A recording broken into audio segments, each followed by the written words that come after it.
I remember the sound of my cane against the marble floor that day. The sharp tapping echoed through the courtroom, like a metronome counting down the moments until my life would change forever. I could feel every eye on me as I made my way down the aisle, some pitying, some curious, but the ones that cut deepest were those filled with disdain. My own flesh and blood, my son Andrew, sat there in his tailored suit, leaning over to whisper something to my nephew Anthony that made them both smirk. I caught the subtle eye roll, the dismissive glance that said everything. I was just a burden now, an old man stubbornly clinging to possessions they believed should already be theirs. 68 years of life had taught me many things, but nothing prepared me for the betrayal of family, for fighting, a war in my own home, for having to prove I was still capable of managing my affairs, my life to people who once looked up to me. I straightened my back despite the pain shooting down my left leg, gripping my cane tighter. The limp was my badge of honor, though they saw it as weakness. They didn't know its origin, how could they? I never spoke about the war, about the men I'd saved or the bullets. That found me instead of them. Some things you carry quietly, like the shrapnel still lodged near my spine or the memories that wake me at night. The courtroom fell silent as I took my seat at the plaintiff's table. My attorney, Sarah Jenkins, a stern woman in her 50s who reminded me of my late wife in her determination, gave my shoulder a reassuring squeeze. Across the aisle, Andrew wouldn't meet my eyes, suddenly fascinated by the papers before him. His lawyer, some hotshot from downtown Chicago, whose fee probably cost more than my first house, whispered urgently in his ear. Then the bailiff's voice rang out, "All rise for the Honorable Judge William Foster." The judge entered, a tall man with silver hair and deep-set eyes that scanned the room with practiced efficiency. Something about his posture reminded me of military bearing, the kind you never quite lose. He settled into his chair, arranged his papers, and began to speak in the measured tones of someone who'd presided over hundreds of similar cases. "We're here today regarding case number 47293, Callahan versus Callahan, a petition to establish conservatorship." I tuned out briefly, letting my mind drift to how we'd arrived at this point. How my son, who I'd raised alone after cancer, took his mother when he was just 7, had somehow decided that my mental deterioration warranted taking control of everything I'd built over a lifetime. The house in Oak Park, where he'd grown up, the savings I'd accumulated working double shifts at the factory, my dignity. The judge continued reviewing the case details, his voice a steady backdrop to my thoughts, until suddenly he stopped mid-sentence. I looked up, wondering if I'd missed something important, and found Judge Foster staring directly at me. His professional mask had slipped, revealing something I couldn't quite place. Recognition, perhaps. Shock. His face had gone ashen, his hand frozen in the act of turning a page. "Mr. George Callahan," he said, his voice barely audible. "Yes, Your Honor," I responded, confused by his sudden intensity. The courtroom fell completely silent. Even the court reporter's fingers hovered motionless above her machine. Judge Foster leaned forward, his eyes never leaving mine, and in a voice that trembled with emotion, asked a question that sent ripples through the entire courtroom. "Is that him? Is that Sergeant George Callahan of the 173rd Airborne?" The gallery collectively inhaled. Andrew's head snapped up, his expression changing from smug confidence to uncertainty in an instant. Anthony shifted uncomfortably beside him. Before I could answer, the heavy doors at the back of the courtroom swung open. A man in a crisp military uniform strode down the aisle, his medals catching the light. Colonel Franklin Miles, Frank to those of us who'd served with him, stood tall despite his 70 years. "Permission to address the court, Your Honor," Frank said, with the authority that had once commanded hundreds of men in battle. And just like that, everything changed. The story they thought they knew about me was about to be rewritten. The weak old man they were trying to erase was about to remind them who he truly was. Chicago winters have a way of seeping into your bones. Even now, decades later, I can feel the cold metal of my rifle against my cheek when the wind howls outside my Oak Park home. It wasn't always this way. There was a time when the cold was just cold, when memories stayed where they belonged in the past. But age has a funny way of thinning the walls between then and now. I was drafted in 73, fresh out of high school with dreams no bigger than working at my father's hardware store and maybe marrying Susan Winters from 2 blocks over.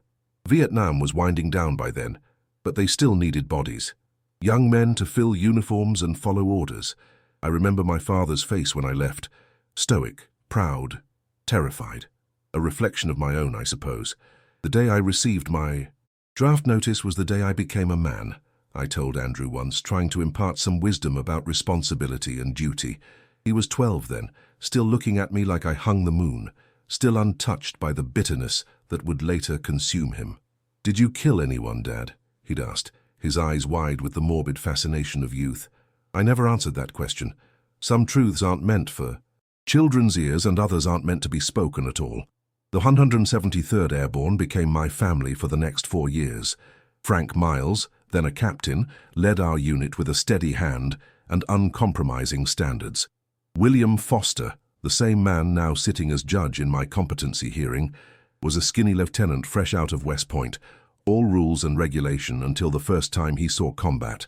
We were stationed near the DMZ during the final push.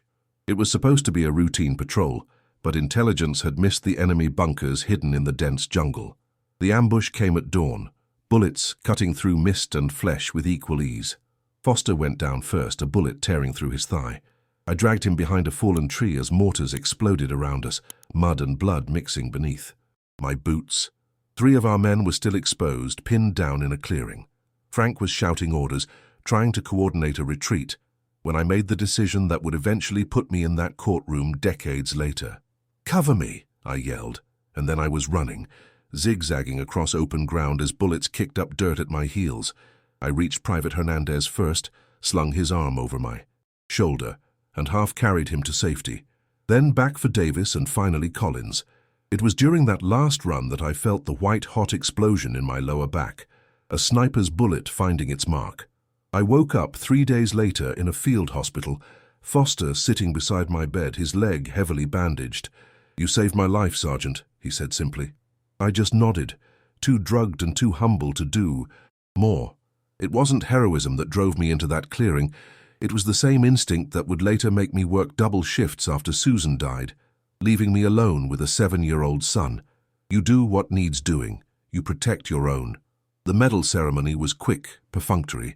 General Hayes pinned the silver star to my chest while I stood at attention, ignoring the pain shooting down my leg. 4. Gallantry in action, the citation read. I sent the medal home to my father in a padded envelope with a note asking him to keep it safe. I never wanted to look at it again. When I returned to Chicago in '77, I didn't talk about Vietnam. I got a job at the Westinghouse plant, married Susan, and tried to build a life untouched by what I'd seen and done. We bought the little 2-story in Oak Park, with the wraparound porch, planted rose bushes that Susan tended with religious devotion, and in 1980 welcomed Andrew into the world. Life was good then, simple in the way only peace can be. Susan taught 3rd grade at the local elementary school. I worked my way up to floor manager at the plant. On weekends, we took Andrew to Lincoln Park Zoo or to baseball games at Wrigley Field. We were building something precious, something I believed would last. Then came the diagnosis: pancreatic cancer, stage 4. Susan was gone within 6 months, leaving behind a 7-year-old boy and a husband who had no idea how to raise a child alone. "You'll be fine, George," she whispered the night before she died, her hand cool and fragile in mine. "You're the strongest man I've ever known."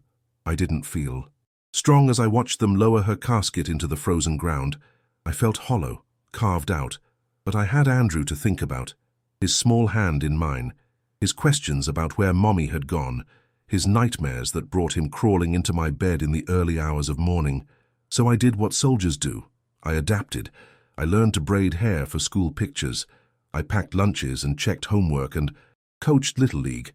I worked days at the plant and nights at a security firm to keep us afloat. I carried on. Andrew was a bright kid, sensitive like his mother. He excelled in school, particularly in mathematics, and by high school was talking about becoming an engineer. I set aside what I could for his college fund, proud of the man he was becoming. "You don't have to work so hard, Dad," he told me once, noticing the exhaustion that had become my permanent state. "We're doing okay." "Education is everything, son," I replied. "Your mother would have wanted you to have every opportunity." What I didn't say was that I'd promised Susan in those final days that I would give our son the future she wouldn't live to see.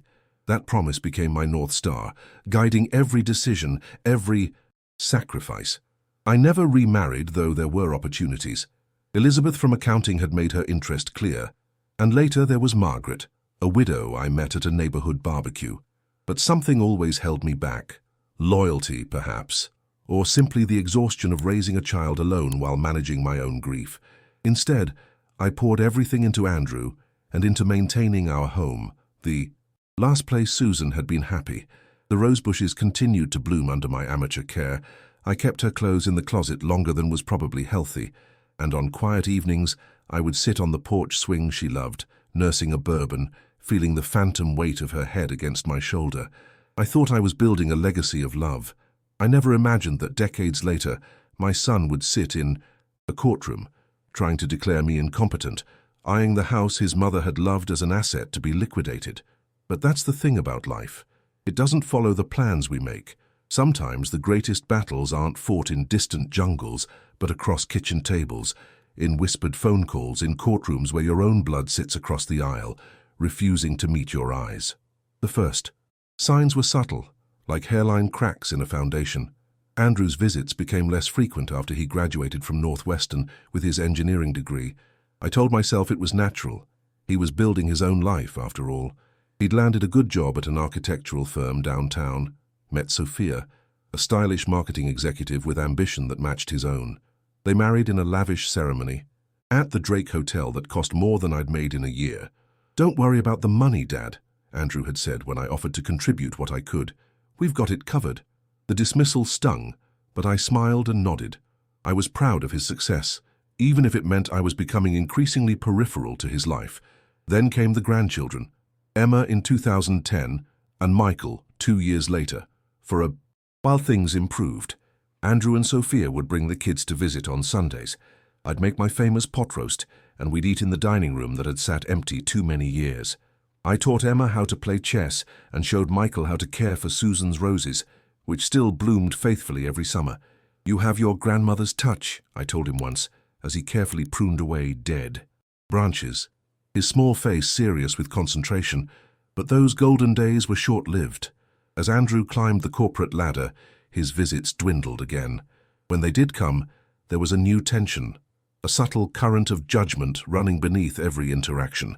"The house is looking a bit run down, Dad," he commented during one visit, eyeing the peeling paint on the porch railings.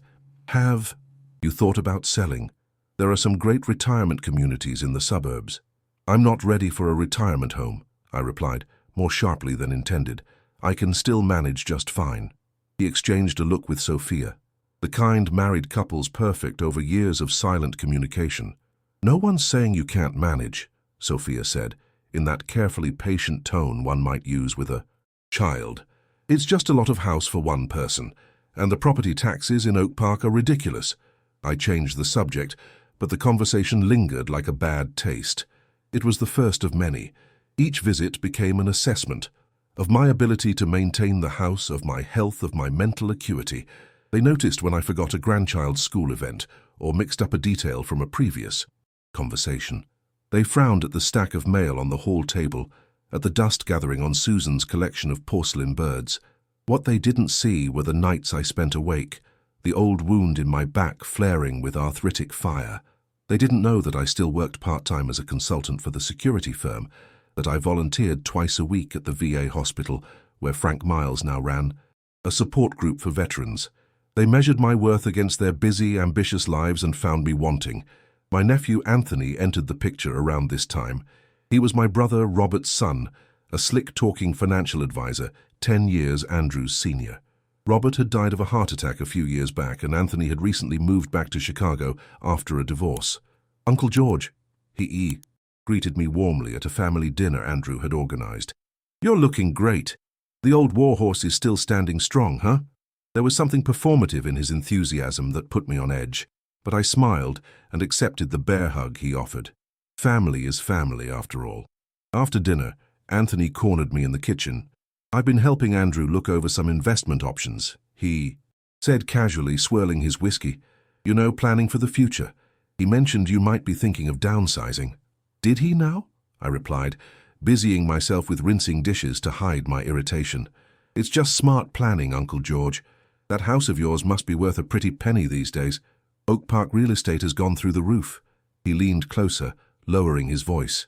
"And between us, it doesn't make sense to have all that equity just sitting there while you struggle with property taxes and maintenance." "I'm not struggling," I said firmly.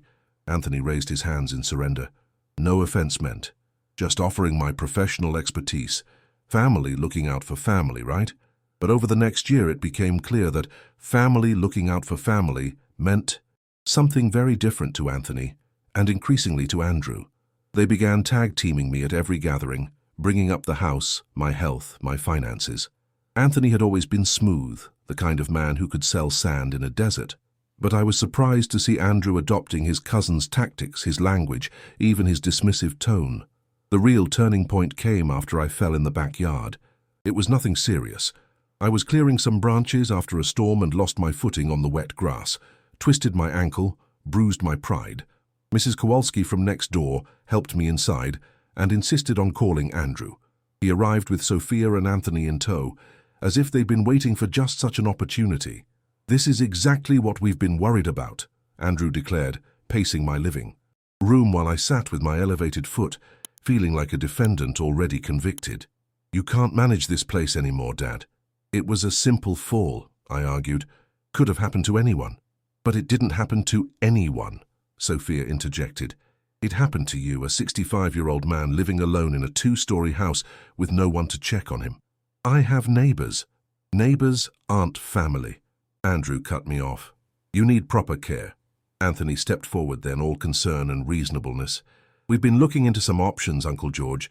There's a great assisted living facility in Evanston. Private apartments, but staff on hand 24/7. They even have a garden club I know you'd enjoy." I looked between them, these 3 people who had apparently been planning my future without my input. "And the house?" I asked, already knowing the answer. "We'd put it on the market, of course," Anthony replied smoothly. "The proceeds would easily cover your care for years to come. Any excess could be invested for Emma and Michael's college funds." And there it was. The real agenda laid bare. My home, my life's work, already being divided up while I sat injured but very much alive. "No," said simply. Andrew's face hardened. "Dad, be reasonable." I said no. "This is my home. Your mother's home. I'm not leaving." "It's not about the building," Sophia said, exasperation evident. "It's about your well-being.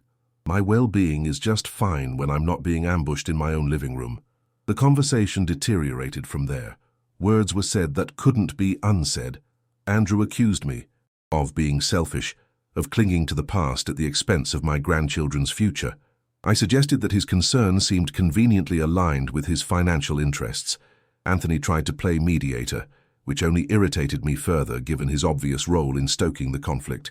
They left angry, and I remained resolute. But something fundamental had shifted. The pretense of concern had given way to open combat.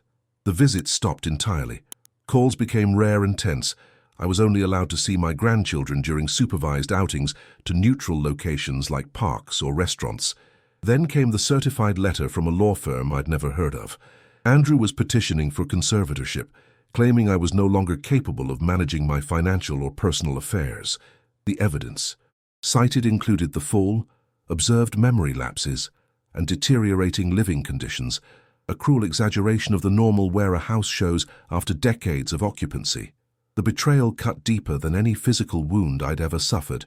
This was my son, the boy I'd raised alone, worked my fingers to the bone for, sacrificed everything to provide opportunities for, and now he was trying to legally strip me of my autonomy, my dignity, my home. I sat on the porch swing that evening, Susan's swing, the letter crumpled in my trembling hands. For the first time since she died, I wept openly, without shame or restraint. Not for the house itself, though I loved it dearly, but for the realization that somewhere along the way I had failed as a father, failed to instill in my son the values I held: sacred, respect, honor, gratitude. "What would you do, Susan?" I whispered to the empty space beside me, half expecting an answer from the gentle creak of the swing chains. The answer came not from Susan's ghost, but from my own resolve, hardened by decades of overcoming obstacles. I would not go quietly. I would not be erased. The next morning I called Sarah Jenkins, an attorney recommended by Frank Miles. She specialized in elder law and had a reputation for fierce advocacy. When she arrived at my home for our consultation, she didn't comment on the peeling paint or creaking floorboards. Instead, she noticed the medals displayed modestly in the study, the family photos chronicling generations of Callahans, the well-maintained rose garden visible through the window. "Tell me everything." "Mr. Callahan," she said, legal pad at the ready, "and don't worry, we're going to fight this together." And so began the battle for my home, my independence, and my dignity. A battle that would ultimately lead to that fateful day in Judge William Foster's courtroom, when the past and present collided in ways none of us could have anticipated. The months leading up to the court date were a study in isolation. My neighborhood, once simply the place I lived, became my world. Mrs. Kowalski brought over pierogi on Tuesdays, tactfully avoiding mention of Andrew while keeping me updated on local gossip. Mr. Gaines, a retired postal worker who'd moved in across the street a decade ago, helped me with yard work despite his own arthritis, waving away my thanks with gruff embarrassment. "Can't let those flowers die," he'd say. "The whole block counts on your garden come spring." I leaned on these small kindnesses like crutches, storing them up against the long silences from my son. The holidays were the hardest. Thanksgiving came and went without a call. At Christmas, a card arrived signed by all four of them, the generic message printed rather than handwritten, as if even that minimal, personal touch was too much effort. I sent presents for the grandchildren anyway, a hand-carved chess set for Emma that had taken me 3 months to complete in my workshop, and for Michael, a collection of model airplanes like the ones his father had loved as a boy. I received no acknowledgement that they'd been received, let alone appreciated. Sarah kept me updated on the legal proceedings, translating the cold jargon of court documents into plain English. Andrew's attorneys were building their case methodically, gathering affidavits from neighbors who'd witnessed my fall, medical records from my VA appointments that mentioned the chronic pain in my back and leg, even bank statements showing occasional late payments on utilities. They're painting a picture of progressive decline. Sarah explained during one of our meetings at her downtown office, "But it's selective. They're ignoring your volunteer work, your consulting, your social activities." "Can they do that?" I asked, feeling the injustice like a physical weight. "They can try," she replied, her smile sharp-edged. "But we get to paint our own picture too, Mr. Callahan, and ours will be more complete." Sarah assembled a team of witnesses, my doctor at the VA who could testify to my mental competence, Frank Miles who would speak to my continued involvement with veteran support programs, even Mrs. Kowalski and Mr. Gaines who saw me daily and could counter the narrative of an isolated, declining old man. It was Frank who suggested reaching out to men from our old unit. "The 173rd takes care of its own, George," he said during one of our weekly coffees at the diner near the VA hospital. "Let me make some calls." Within days, messages of support began pouring in. Some came from men I'd served alongside, others from younger veterans who'd benefited from programs Frank and I had helped establish. Many offered to testify if needed. Their loyalty, after all these decades, brought a lump to my throat. One evening, as winter settled heavily over Chicago, I found myself sorting through old photographs in the attic. It wasn't part of any legal strategy, just a need to reconnect with earlier, happier times. Among the faded snapshots of Susan and baby Andrew, I discovered a manila envelope I hadn't opened in years. Inside were my military records, honorable discharge papers, and a newspaper clipping about the medal ceremony I'd tried so hard to forget. The headline read, "Chicago native awarded Silver Star for valor in combat." Below was a photo of a much younger me standing at attention, face solemn beneath my service cap. The article mentioned Lieutenant William Foster by name, crediting me with saving his life and those of 3 other soldiers during the ambush. I stared at it for a long time, memories flooding back with unexpected clarity, not just of the ambush, but of Foster visiting me in the hospital afterward, of letters exchanged for a few years after our discharge before we lost touch. I hadn't connected this William Foster with the judge presiding over my case. Foster was a common enough name, and 4 decades had passed since I'd last seen him. But now, looking at his name in smudged newsprint, I wondered, could it be the same man? I called Sarah immediately. "It's a long shot," she cautioned after I explained my discovery. "Even if it is the same William Foster, Judges recuse themselves from cases where they have personal connections to avoid conflicts of interest. But what if he doesn't remember me? I pressed. It was a long time ago, and we weren't close. Friends, just men who served together briefly. Sarah was quiet for a moment. Let me do some research, she finally said. Don't get your hopes up, but it's worth looking into. While Sarah investigated this potential connection, Anthony escalated his campaign. He began showing up unannounced at my door, always with some thin pretense of concern. Just checking in on you, Uncle George? He'd say, eyes scanning my living room for evidence of neglect or confusion. He could report back to Andrew and their attorneys. Andrew's worried, you know. We all are. During one such visit, he spotted the manila envelope of military records I'd left on the coffee table. What's all this? He asked, reaching for it with casual entitlement. I moved faster than he expected, snatching the envelope, before his fingers could close around it. Private, I said firmly. His eyebrows rose. No need to be defensive, just taking an interest. Your interest seems very selective these days, Anthony. He had the grace to look momentarily abashed, but recovered quickly. This whole situation is unfortunate, Uncle George. Nobody wanted it to come to this. If you'd just been reasonable about the house— Get out, I said quietly. Excuse me? You heard me. Get out of my house. Now. He stood, straightening his expensive suit jacket with deliberate calm. You're only making this harder on yourself. Andrew is trying to protect you, whether you can see that or not. Andrew is trying to protect his inheritance, I countered, rising to face him despite the pain flaring in my back. And you're helping him because you expect a cut. Don't insult us both by pretending otherwise. His mask slipped then, just for an instant, revealing the cold calculation beneath. You're not as sharp as you think you are, old man, he said softly. The judge will see what we all see. A stubborn, delusional veteran clinging to a past that's long gone. After he left, I sat heavily on the couch, shaken by the naked hostility I'd glimpsed. This wasn't just about the house anymore, or even the money it represented.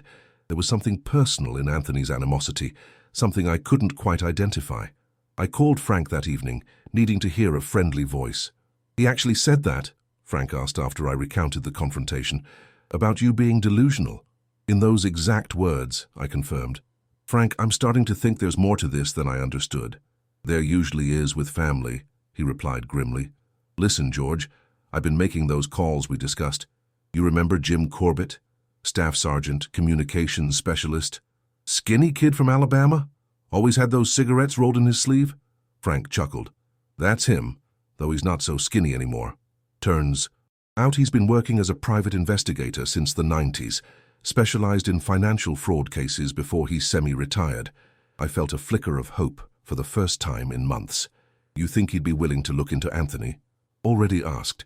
He's on board, George, no charge, said he owes you for that time outside Saigon when you shared your rations with him during that 3-day patrol. Barely remembered the incident. Just one of countless small kindnesses exchanged between men depending on each other for survival. But Jim had remembered for over 40 years. Tell him I'm grateful, I said, voice rough with emotion. As the court date approached, Jim's investigation began yielding results. Anthony's financial firm had been cited twice by regulatory authorities for questionable investment practices. Several former clients had filed complaints alleging misrepresentation and excessive fees, though most had been settled out of court with non-disclosure agreements. More damning was what Jim discovered about Anthony's involvement with Andrew. Bank records showed large transfers from joint accounts Andrew and Sophia had established with Anthony as an investment advisor.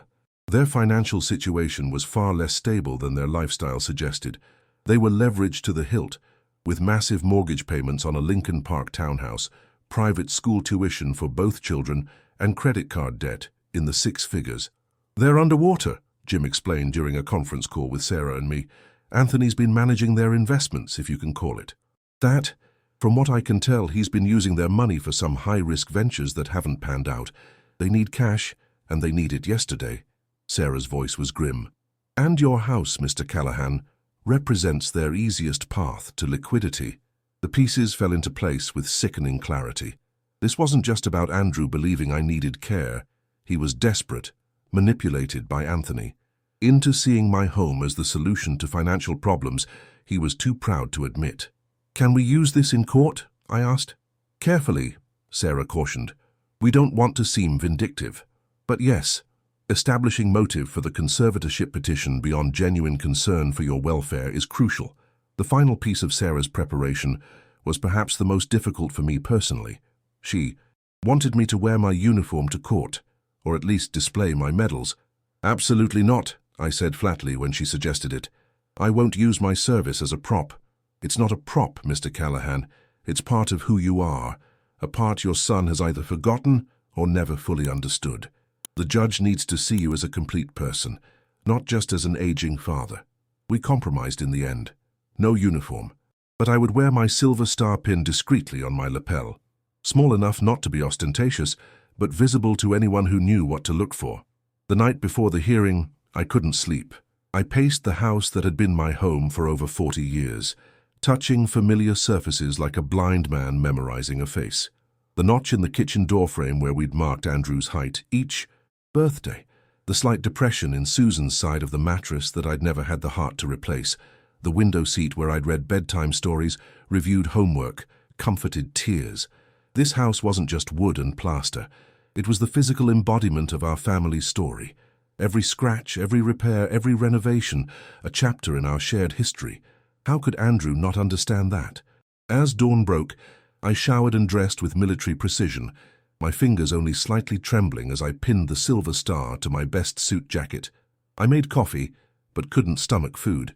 At 7:30, Frank arrived to drive me downtown, his own chest adorned with the quiet dignity of service medals. "Ready, Sergeant?" he asked, using my old rank, a reminder of who I'd been, who I still was. Beneath the grey hair and lined face, I took one last look around the home I might be forced to leave. "Ready as I'll ever be," I replied. We drove to the courthouse in silence, the weight of the coming confrontation heavy between us. I thought of Susan, wondering what she would make of our son now. I thought of Andrew as a child, hero worship shining in his eyes when I taught him to throw a baseball or ride a bike. I thought of Emma and Michael, who might grow up never knowing the truth about their grandfather. As we parked, Frank placed a weathered hand on my shoulder. "Whatever happens in there, George, you've got nothing to be ashamed of. Remember that." I nodded, too choked with emotion to speak. We entered the courthouse together, two old soldiers preparing for one last battle, not for territory or ideology, but for something far more precious: dignity, memory, and the right to end my story on my own terms. The first thing that struck me about courtroom 307 was how ordinary it looked. No marble columns or ornate woodwork like in the movies, just practical government furnishings under fluorescent lights. Yet when I stepped through those doors, leaning more heavily on my cane than I would have liked, the weight of what was happening hit me full force. This sterile room would determine the remainder of my life. Sarah met us in the hallway, crisp in a navy suit, her briefcase bulging with the evidence of my competence. She gave my arm a reassuring squeeze before leading us inside.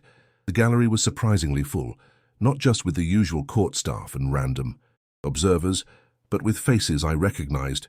Mrs. Kowalski dabbing nervously at her eyes, Mr. Gaines sitting ramrod straight in his Sunday best, several men from the VA support group, and in the back row, Jim Corbett, who gave me a subtle nod. Then I saw them. Andrew sat at the respondent's table, his attorney whispering urgently in his ear. Anthony was beside him, looking smug and confident in a suit that probably cost more than my monthly pension. Neither looked in my direction as I made my way down the aisle, the tap of my cane echoing with each step. "All rise for the Honorable Judge William Foster." The judge entered briskly, silver-haired and stern-faced, his eyes scanning the courtroom without lingering on any particular face. If this was the same William Foster I'd known in Vietnam, the years had changed him considerably. The skinny lieutenant was now a distinguished jurist, his bearing even more military than I remembered.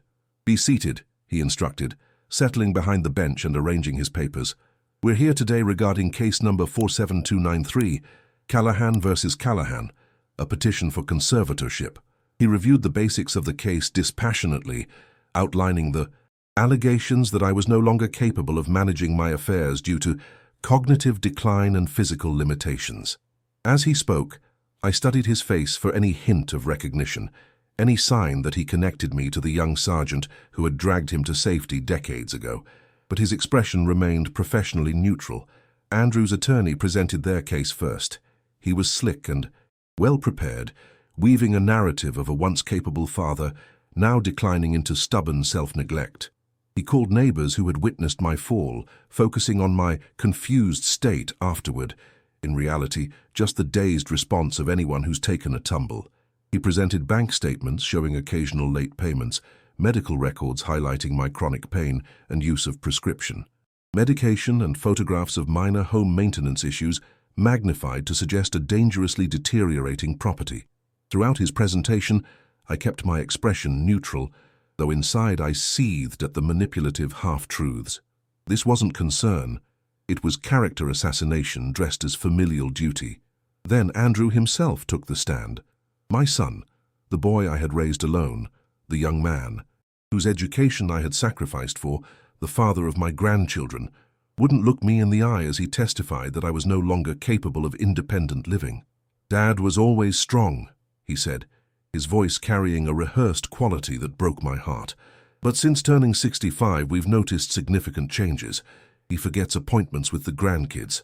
The house he was always so proud of is falling apart. After his fall last year, we realized it was dangerous for him to continue living alone. And what would you propose as an alternative?" his attorney asked smoothly. "There's an excellent assisted living facility in Evanston. Private apartment, full services, activities.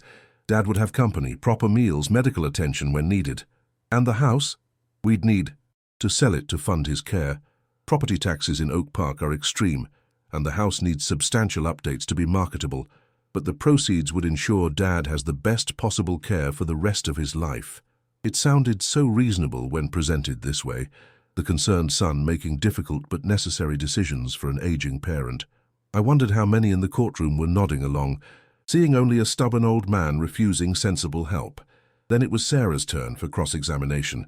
She approached Andrew with a calm demeanor that belied the sharpness of her questions. "Mr. Callahan, when was the last time you visited your father's home?" Andrew shifted uncomfortably. "About 8 months ago." "So you haven't personally observed these deteriorating conditions recently?" "We've had reports from—" "Just yes or no, please." "No.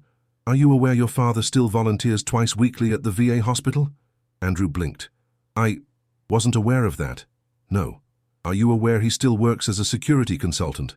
"He mentioned something about that, but I assumed it was just occasional." Sarah nodded, then changed tack. "Mr. Callahan, your petition mentions concern about your father's financial management. Are you aware of your father's current financial situation, his savings, investments, pension?" "Not in detail, no." "Let me be more specific. Are you aware that your father owns his home outright, has no outstanding debts, and has a combined monthly income from his pension and investments that exceeds his expenses by approximately 30%? Andrew glanced at his attorney, clearly unsettled. No. Anthony handled most of the financial assessment." "Ah, yes. Your cousin Anthony." Sarah's tone sharpened slightly. "The same Anthony who has been managing your own investments, correct?" "Objection." Andrew's attorney stood. "Relevance?" "Goes to motive, Your Honor," Sarah replied calmly. Judge Foster considered for a moment. "I'll allow it. The witness will answer." "Yes," Andrew admitted. "Anthony is my financial advisor." Sarah nodded, then produced a folder. "Your Honor, I'd like to enter into evidence Exhibit C, financial records showing transfers between the respondent's accounts and Meridian Investment Group, where Anthony Callahan is a senior partner." She handed copies to the judge and opposing counsel before continuing. "Mr. Callahan, were you aware that in the past 18 months, you and your wife have transferred over $175,000 to accounts managed by your cousin, and that approximately 60% of those funds have been lost in high-risk investments?" Andrew's face went pale. "That's not—" Anthony said those were temporary market corrections. "And were you aware that your cousin has been cited twice by regulatory authorities for questionable investment practices?" "Objection." Andrew's attorney was on his feet again. "This is character assassination of a non-party to the case." "Your Honor," Sarah countered, "we're establishing that the petitioner's financial situation and his relationship with Anthony Callahan directly bear on the motivation for seeking conservatorship of my client, specifically access to the considerable equity in his home." Judge Foster frowned thoughtfully. "I'll allow it, but tread carefully, Counselor." Sarah turned back to Andrew, whose composure was visibly cracking. "One final question, Mr. Callahan. If your father were to be placed in this assisted living facility you've selected, who would manage the proceeds from the sale of his home?" Andrew swallowed hard. We hadn't finalized those details. But Anthony Callahan has been involved in those discussions, hasn't he? He's offered advice, yes. Thank you. No further questions. As Andrew stepped down, avoiding my gaze, I felt a complex mixture of emotions. Vindication that his true motivations were being exposed, but also profound sadness. This was my son, reduced to scheming against his own father. Where had I gone wrong? Sarah's case proceeded methodically. My doctor testified to my sound mental faculties despite the physical pain I managed daily. Mrs. Kowalski spoke of our regular conversations and my unfailing memory for neighborhood details stretching back decades. Mr. Gaines described my continued maintenance of the garden. Jim Corbett presented his findings on Anthony's dubious financial practices more thoroughly. Then Frank Miles took the stand, resplendent in his full-dress uniform, his silver colonel's eagles catching the light. He spoke of our shared service, of my continued involvement with veteran support programs, and of the man he'd known for nearly 50 years. "George Callahan is one of the finest men I've ever served with," Frank concluded, his voice ringing with conviction. "His mind is as sharp now as when he saved 4 men under heavy fire in 1973. His body may have slowed, but his character and judgment remain unimpeachable." Throughout Frank's testimony, I noticed Judge Foster growing increasingly attentive, his eyes narrowing at certain details, particularly the mention of the 1973 rescue. When Frank referred to Lieutenant Foster being among those saved, a visible ripple went through the judge's composed exterior. Finally, it was my turn to testify. I made my way to the witness stand, acutely aware of every eye following my progress, of the slight drag in my left leg, of Andrew's studious attention to his legal pad rather than to me. After I was sworn in, Sarah began with simple questions establishing my daily routine, my financial management, my social connections, and my ongoing professional activities. I answered clearly and calmly, determined to show the mental competence that was being questioned. "Mr. Callahan," Sarah said, "could you tell the court about your military service?" I hesitated, uncomfortable with drawing attention to something I'd kept private for so long. "I served with the 173rd Airborne in Vietnam from 1973 to 1977, entered as a private, discharged as a sergeant." "And were you decorated for your service?" "I received some commendations, yes. Including the Silver Star, correct? One of the nation's highest honors for valor in combat?" I nodded reluctantly. "Yes. Could you briefly describe the circumstances that led to that decoration?" I looked up then, directly, at Judge Foster, whose attention was now fully focused on me, a strange intensity in his gaze. "Our unit was ambushed near the DMZ. Several men were pinned down in exposed positions, including our lieutenant. I managed to reach them and bring them to safety, though I took a bullet in the process, nothing special, just doing what needed doing." A heavy silence fell over the courtroom. Judge Foster's expression had transformed completely, the professional mask slipping to reveal shock, then dawning recognition. "Sergeant Callahan?" he said quietly, his voice barely carrying beyond the bench. I nodded slowly. "Yes, Your Honor." The judge leaned forward, his voice trembling slightly. "Is that him? Is that Sergeant George Callahan of the 173rd Airborne?" The courtroom collectively held its breath. Andrew's head snapped up, confusion written across his face. Anthony shifted nervously beside him. Before I could respond, the heavy doors at the back of the courtroom swung open. A court officer approached the bench and handed Judge Foster a folder. He reviewed the contents quickly, his expression growing more troubled. "In light of personal knowledge I have just realized I possess regarding the respondent, I must recuse myself from this case," he announced formally. "These proceedings will be continued under Judge Martinez in courtroom 412, tomorrow morning at 9 a.m. He gavelled the session closed, but as people began gathering their things in confusion, he added, "Mr. Callahan, George, would you and Colonel Miles please join me in chambers? Counselors may accompany their clients." As I rose from the witness stand, I caught Andrew's bewildered expression, the dawning realization that something unexpected had just derailed his carefully constructed case. Anthony was whispering furiously to Andrew's attorney, his face tight with barely controlled panic. Sarah helped me down from the witness stand, her eyes bright with cautious optimism. "I think," she murmured, "we just got our breakthrough." Frank joined us, and together we followed the bailiff toward the judge's chambers, away from the murmuring gallery and my increasingly agitated son. Whatever came next would change everything, but for the first time since receiving that certified letter, I felt the weight on my shoulders beginning to lift. The past I'd kept silent for decades was about to speak for me, and its voice would be heard. Judge Foster's chambers were austere but comfortable, shelves of leather-bound law books, framed degrees, and a few tasteful photographs. The man himself seemed transformed once the door closed behind us, the judicial formality giving way to barely contained emotion. "George Callahan," he said, coming around his desk not to shake my hand, but to embrace me awkwardly. "My God, I didn't recognize you at first. It's been, 40 years? 42, sir," I replied, taken aback by the display of feeling from the previously stoic judge. "William, please," he insisted, gesturing for us to sit. "Or Bill, as you knew me then." He turned to Frank. "Colonel Miles. I remember you as Captain Miles. You ran a tight unit." Frank nodded respectfully. "Good to see you." "Again, sir. Wish it were under better circumstances." Judge Foster, Bill, sank into his chair, looking suddenly older. "I can't believe I didn't make the connection when I reviewed the case file.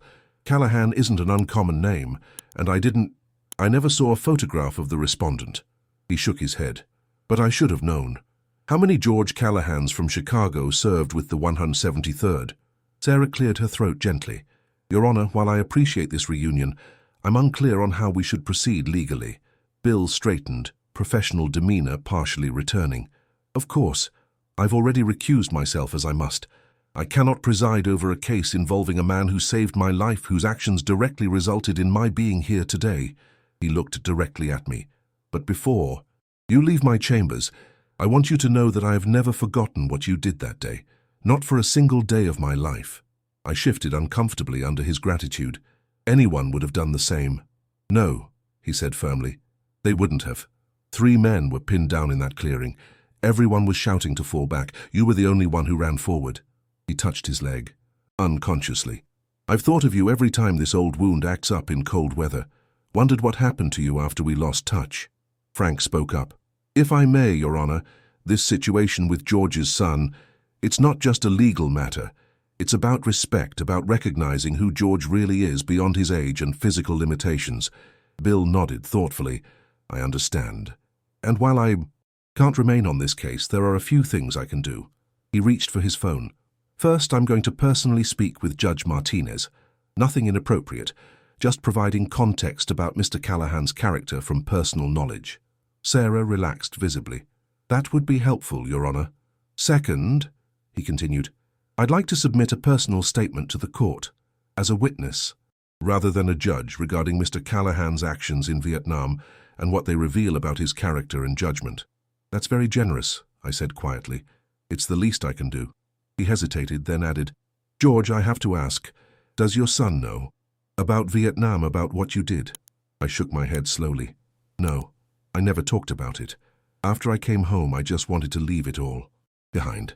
Build a normal life." Bill's expression softened with understanding. "A common choice for our generation, but perhaps it's time he learned who his father really is."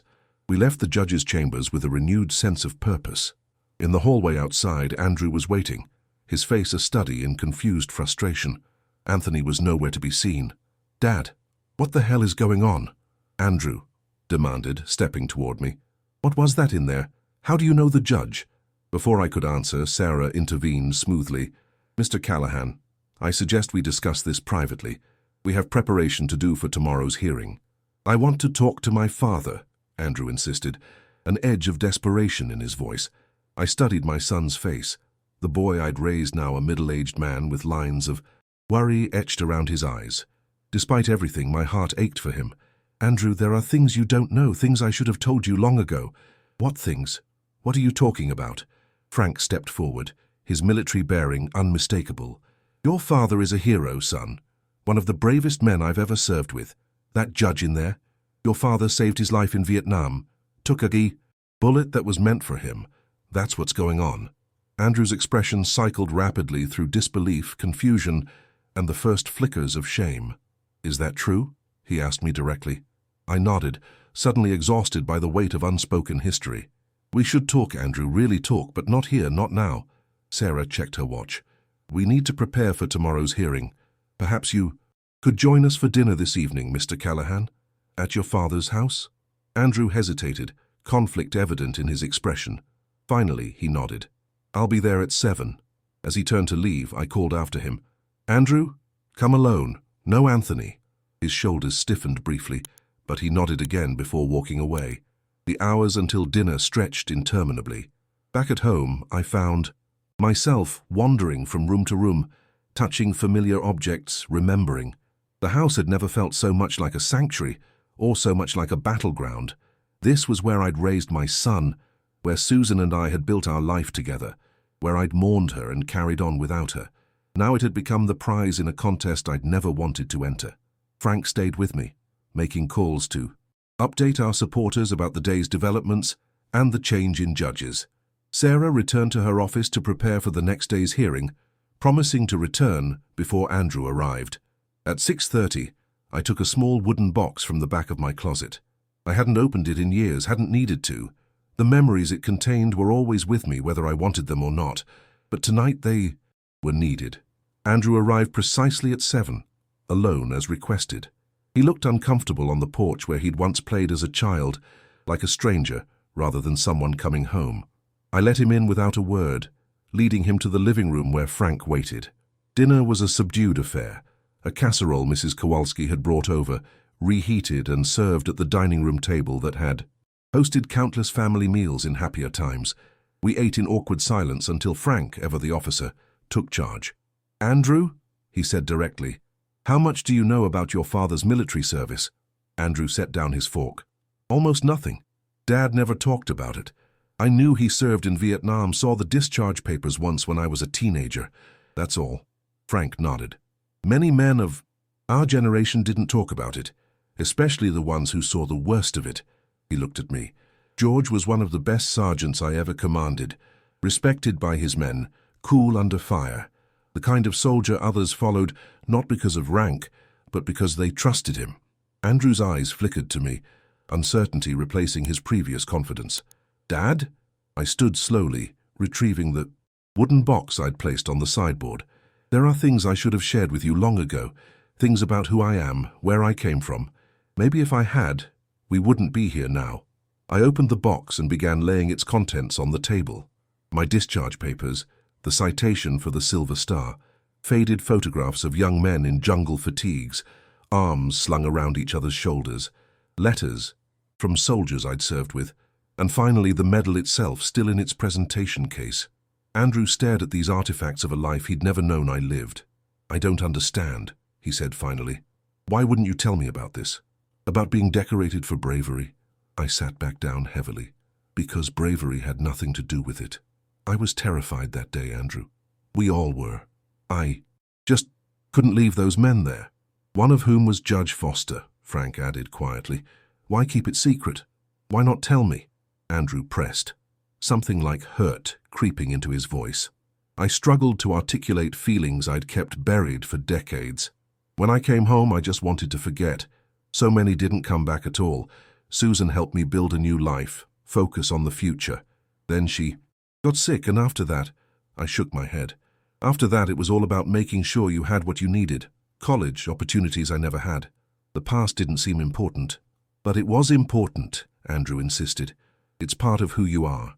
"Yes," I admitted, "but not all of who I am, not even the most important part."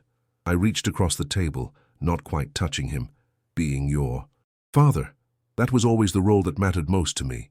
Something shifted in Andrew's expression, a crack in the facade he'd maintained throughout the legal proceedings. "Dad, this conservatorship petition, it wasn't my idea. Not initially." "Anthony," I said, not a question but a confirmation. Andrew nodded miserably. He showed me the numbers, how much the house was worth, how expensive elder care is getting, how we could invest the proceeds to provide for you and still have enough left for the kids' college funds. It seemed sensible, responsible even. "And your own financial situation?" I asked gently. "The investments Anthony managed for you?" He flushed with shame. We're in trouble, deep trouble. Anthony kept promising the investments would turn around, but instead, he trailed off, unable to meet my eyes. Sophia doesn't know how bad it is. I've been hiding it from her. Frank cleared his throat discreetly and stood. I'll give you two some privacy, he said, moving toward the kitchen. Once we were alone, Andrew's carefully constructed composure crumbled entirely. I'm sorry, Dad, I got in over my head. The house in Lincoln Park, private schools, the lifestyle. Sophia expects... I couldn't admit I'd failed. Anthony said your house would solve everything, and I let myself believe it was for your own good. The son I remembered, the boy with a conscience, with Susan's sensitive heart, was emerging from behind the ambitious stranger he'd become. I felt a surge of hope tinged with profound sadness. Why didn't you just come to me? I asked. If you needed help? Why all this? Pride, he admitted simply. And shame. How could I tell you I'd squandered everything you worked so hard to give me? That despite my degree, my job, I couldn't manage what you did on a factory worker's salary? His voice broke. It was easier to tell myself you needed help than to admit I did. We sat in silence for a long moment, the weight of truth settling between us. Finally I spoke. The hearing tomorrow, what will you do? Andrew looked up, his eyes red-rimmed but clearer than they'd been in months. Withdraw the petition. It's the right thing to do. He hesitated. But Dad, my financial situation is still dire. Withdrawing won't solve that. We'll figure something out, I said. Family helps family, Andrew, but through honesty, not schemes. He nodded. Shame and relief warring in his expression. What about Anthony? He's not going to be happy about this. Let me worry about Anthony, I said firmly. He's played this game long enough. Later that night, after Andrew had gone, our relationship damaged but perhaps not beyond repair, I sat on the porch swing with Frank, nursing a bourbon and watching the spring stars emerge over Oak Park. You think he'll follow through? Frank asked. Withdraw the petition? Yes, I said with quiet certainty. Andrew's a lot of things, but he's not a liar at heart. He got lost for a while, that's all. Frank nodded thoughtfully. And Anthony? Anthony will show his true colors tomorrow, I predicted. When he realizes his plan is falling apart, we'll see what he's really made of. I was right, though even I couldn't have predicted just how spectacularly Anthony's facade would crumble, or how complete my vindication would be when we returned to court the next day. As Frank prepared to leave, he paused at the door.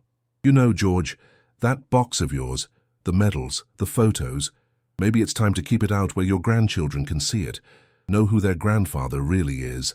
I considered this, picturing Emma and Michael exploring these tangible connections to a past I'd kept hidden. Maybe you're right, I conceded. Some stories shouldn't stay buried forever. That night, I slept better than I had in months, in the bed I shared with Susan for 20 years, in the house that held our history in every corner. Tomorrow would bring its own challenges, but for now, in this moment, I was still the master of my own fate, and no one, not Anthony, not even the son I still loved despite everything, would take that from me without a fight. The next morning dawned bright and clear, a perfect Chicago spring day that felt like a good omen. Frank arrived early, dressed again in his full-dress uniform. Sarah joined us for coffee in the kitchen, reviewing our strategy for the hearing while studiously avoiding any mention of Andrew's revelations from the night before. Some things, I supposed, were best left between father and son. Judge Martinez has a reputation for being thorough and fair, Sarah informed us. Bill, Judge Foster, spoke with her yesterday evening. While he couldn't share specifics, he assured me she's approaching this case with fresh eyes. And Anthony? I asked. Any word from his corner? Sarah's expression darkened slightly. My paralegal overheard him arguing with Andrew in the courthouse hallway yesterday after you left. It wasn't friendly. He'll be desperate, Frank commented. Men like Anthony don't handle the collapse of their schemes well. I nodded, thinking of my nephew's cold ambition, so different from my brother Robert's quiet integrity. We should be prepared for anything. Courtroom 412 was smaller than Judge Foster's, but no less intimidating. Judge Martinez, a stern-looking woman with salt-and-pepper hair pulled into a tight bun, presided with brisk efficiency.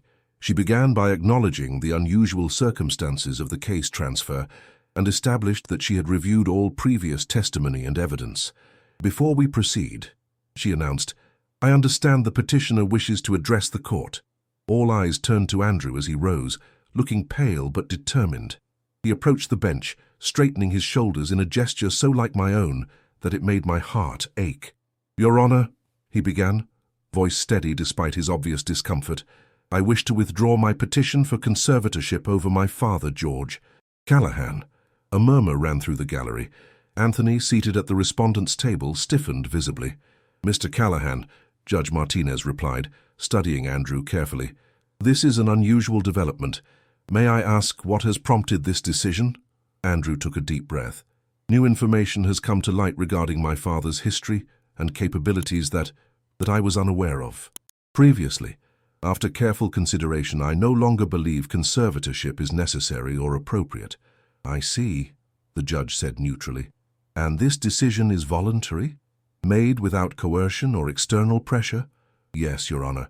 It's my decision alone." Judge Martinez nodded thoughtfully. "Very well. I'll need you to complete formal withdrawal paperwork with the clerk, but the court acknowledges your intent to withdraw. Does counsel for the respondent have any objection?" Sarah stood. "No objection, Your Honor. We welcome this resolution." As Andrew returned to his seat, Anthony leaned over, whispering furiously. Even from across the room I could read the tension in their postures. Anthony's barely contained rage, Andrew's resolute resistance. Judge Martinez was about to conclude the proceedings when Anthony suddenly rose.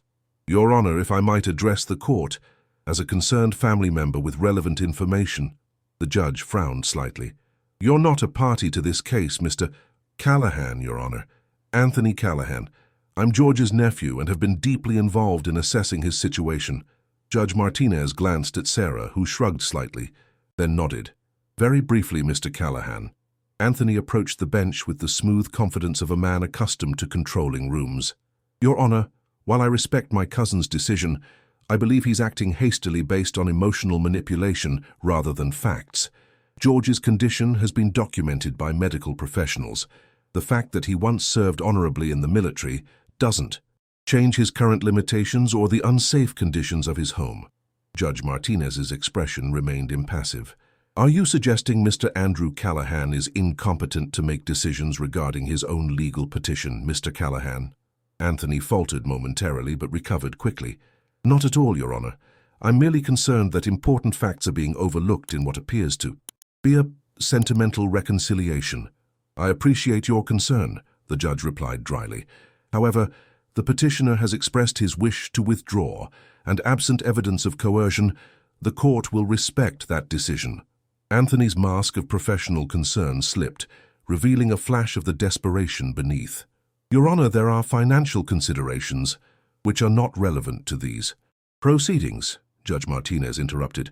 "Unless you have evidence directly pertaining to George Callahan's competence that has not already been entered into the record, I suggest you take your seat." Anthony's jaw tightened, but he nodded stiffly and returned to the respondent's table, where Andrew deliberately shifted away from him. The judge was about to gavel the proceedings closed when the courtroom doors opened. A court officer approached the bench and handed her a folder similar to the one that had been given to Judge Foster the day before. Judge Martinez reviewed it quickly, her eyebrows rising slightly.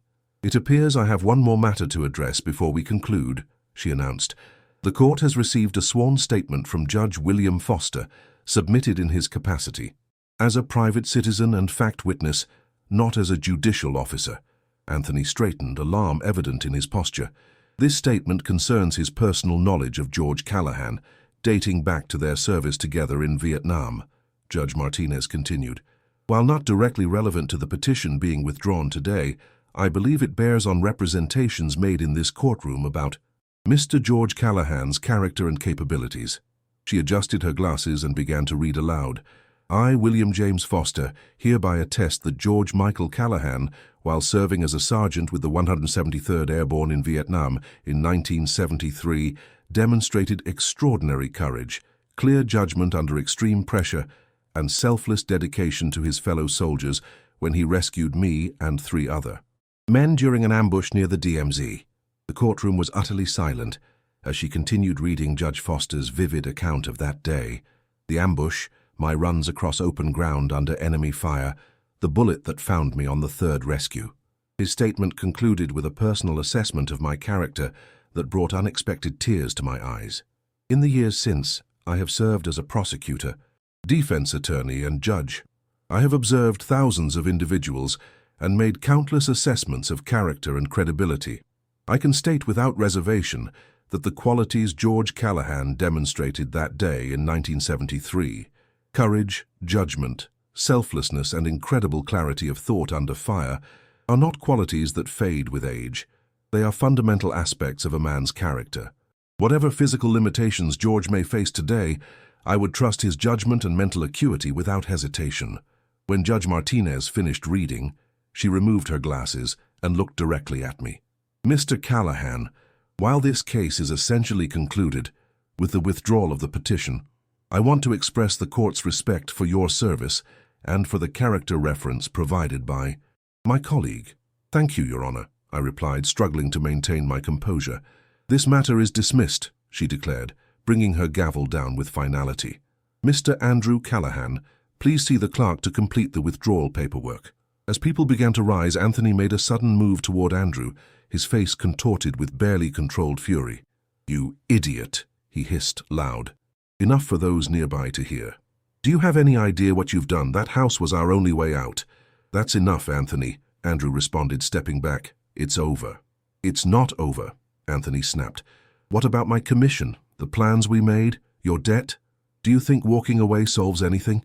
Sarah moved to intervene, but before she could reach them, Anthony grabbed Andrew's arm roughly. "You owe me, Andrew. I've covered for you for years. Without me, Sophia finds out everything. The second mortgage, the credit cards, all of it."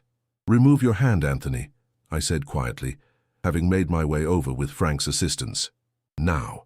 Anthony turned on me, decades of resentment suddenly unleashed. "You self-righteous old fool. You think you're so special because you got shot. Half a century ago. You're nothing but a burden now. A useless old man sitting on a gold mine while your precious son drowns in debt." The gallery had gone silent, shocked by this public meltdown. Judge Martinez, who had not yet left the bench, watched with sharp attention. "Mr. Anthony Callahan," she called sharply, "approach the bench immediately." Anthony froze, suddenly aware of his audience. The calculating businessman reasserted control over his features as he turned toward the judge. "Your Honor, Mr. Callahan, I find your behavior in my courtroom deeply concerning. Furthermore, your statements suggest potential ethical violations in your professional capacity as a financial advisor. I am referring this matter to the Illinois Division of Financial Regulation for investigation. You are dismissed."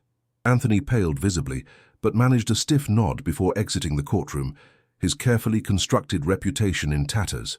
In the silence that followed, Andrew turned to me, shame written across his features.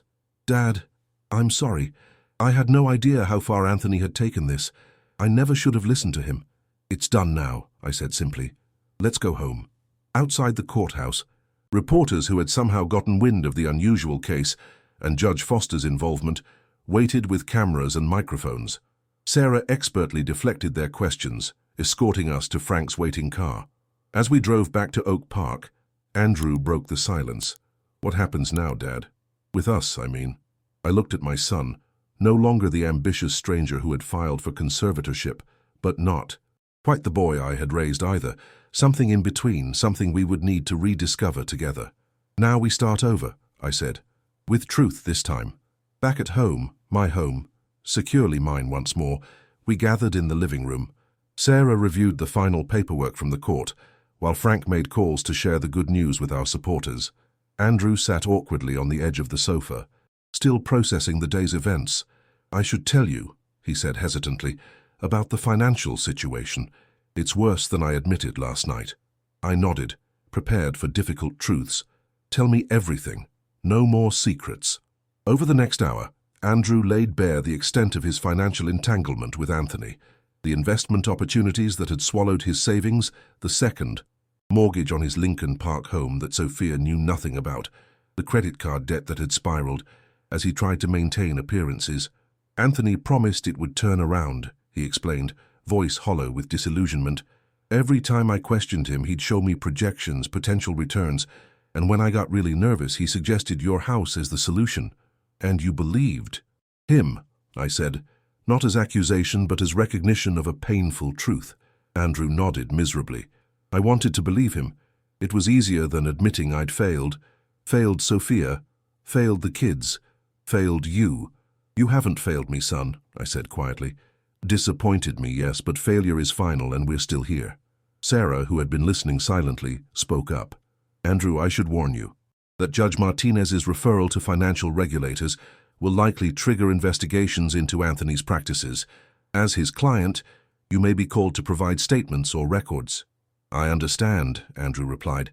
I'll cooperate fully. And Sophia, I asked gently, when will you tell her? Andrew's expression was a study in dread. Tonight. She deserves the truth, however painful. Would you like me to be there? I offered. Not to intervene, but as support for both of you. Surprise flickered across his face, followed by grateful relief. You'd do that? After everything? You're my son, Andrew. That hasn't changed, no matter what's happened between us. As Sarah prepared to leave, she pulled me aside. This reconciliation is a positive step, George, but be cautious. Financial. Desperation drove Andrew to extreme measures once. It could happen again. I know, I acknowledged, but this time we're starting with honesty. That makes all the difference. After Sarah departed, Frank and I sat on the porch while Andrew made the difficult call to Sophia, asking her to bring the children over for dinner. It would be the first time my grandchildren had been in their grandmother's home in nearly a year. You're a better man than most, George, Frank commented, watching the spring twilight settle over the neighborhood. I'm not sure I could forgive so readily. It's not about forgiveness yet, I replied. That will come with time. This is about moving forward, about breaking the cycle of secrets that got us here. Frank nodded thoughtfully. What will you do? About their financial situation? I'd been pondering this since Andrew's confession the night before. Help them restructure, get professional advice, real advice, not Anthony's schemes. They may need to downsize, adjust their lifestyle, but I won't let them drown. And the house? Frank asked. It was the prize all along. I looked around at the home Susan and I had built, at the porch where we'd spent countless evenings, at the garden where our children and later grandchildren had played. The house stays mine, I said firmly, but its future is something we can discuss as a family, openly and honestly, when the time is right. As the stars emerged above Oak Park, I felt a peace I hadn't known in months. The battle was over. I had preserved not just my home and independence, but something far more valuable, the truth of who I was, finally known to my son. The wounds between us would take time to heal, but at least now we were facing each other without masks or manipulations. It was a start, a chance to rebuild on foundations of truth, rather than the convenient fictions that had brought us to the brink of permanent estrangement. When Sophia arrived with Emma and Michael, their wary excitement at seeing their grandfather's house again was both heartbreaking and hopeful. There would be difficult conversations ahead, revelations that would test their family's strength, but as I watched my grandchildren rediscover the backyard where their father had once played, I felt certain of one thing. The truth, however painful, had set us all free. Summer settled over Chicago, like a warm blanket, bringing with it the steady work of rebuilding what had been broken. The weeks following the court hearing unfolded in a careful choreography of tentative steps forward and occasional steps back. Sophia had taken the news of their financial situation with a composure that surprised Andrew. After the initial shock and anger, a thunderous argument that the children and I pretended not to hear from the backyard, she had shifted into problem-solving mode. "We'll sell the Lincoln Park house," she declared during a family meeting at my kitchen table, spreadsheets and financial statements scattered between coffee mugs. It was too much house anyway, and I've always hated that pretentious neighborhood. Andrew blinked, clearly not having anticipated this response. "But your friends, your social circle, are mostly other overextended couples pretending they can afford their lifestyles," she finished dryly. "I'm tired of the act, Andrew. Aren't you?" I had always liked Sophia, though our relationship had been cordial rather than close. Now, watching her practical approach to their crisis, my respect for her deepened considerably. She was made of stronger stuff than Andrew had given her credit for. With Sarah's help, we found a reputable financial advisor, one with actual credentials and a spotless regulatory record, who helped Andrew and Sophia create a realistic plan to dig out from Anthony's damage. They sold the Lincoln Park townhouse, paying off the hidden second mortgage and much of their credit card debt. They found a modest but charming 3-bedroom in Irving Park, A neighborhood with good schools, but without the status symbol price tag. Emma and Michael adjusted to the changes with the resilience of youth, more excited about having a park across the street from their new home than concerned about leaving the prestigious address behind. They also began spending weekends with me, rediscovering the grandmother's garden they'd nearly lost access to. "Tell us about Vietnam, Grandpa," Emma asked one Saturday as she helped me deadhead Susan's roses. At 12, she had her mother's practical nature combined with a curiosity that reminded me painfully of Andrew as a boy. I hesitated, the old instinct to deflect rising automatically. "It's okay if you don't want to," she added quickly, noticing my discomfort. I studied her. Serious young face, so earnest and open. "No, it's fine," I decided. "What would you like to know? Were you scared when you saved those men?" "Terrified," I admitted. "So scared I could barely breathe."